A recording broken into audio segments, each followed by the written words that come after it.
In this video, I'll share with you a method for how to grill a salmon fillet so that the whole thing comes out perfect, with no sections of the fillet overdone and dried out, and no sections raw and undercooked.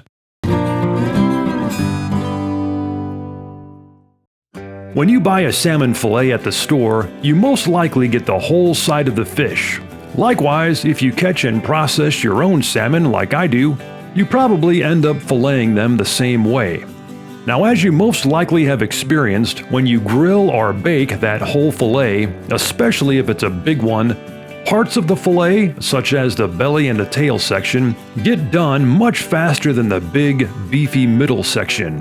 As a result, you end up with a fillet that has some parts greatly overcooked, dried out, and maybe even burned, while the big middle section is still undercooked and possibly raw. An easy solution to this is to simply divide your whole fillet into 3 sections and then cook them at different intervals.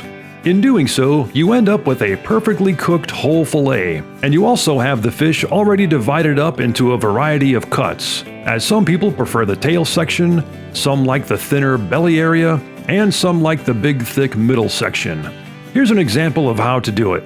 First, cut your whole salmon fillet into 3 sections: the tail, the belly, and the upper middle section. Next, season the fish however you'd like. I'm using a simple lemon pepper seasoning here, and I leave the skin on the back. Grill your salmon on low to medium indirect heat and spray down the grill so the fish doesn't stick. First on the grill is the big upper middle section. Now for this example, this is a big hefty Kodiak Island sockeye salmon, and this middle section is close to 2 inches thick. After grilling the thick upper middle section for about 15 minutes, it's time to put on the tail section, which I'll then cook for 10 minutes. Finally, I put the thin belly section on the grill for 5 minutes. So after a grand total of around 30 minutes, the whole fillet is cooked nice and even with no under or overcooked areas, and it's ready to enjoy. So next time you have a nice big whole salmon fillet to cook, give this method a try. If you'd like to see more videos like this one, be sure to subscribe to this channel and check out the 3 Minutes Outdoors website at 3minutesoutdoors.com. And finally, if you'd like to support this channel, click on the link in the video description below to find out more.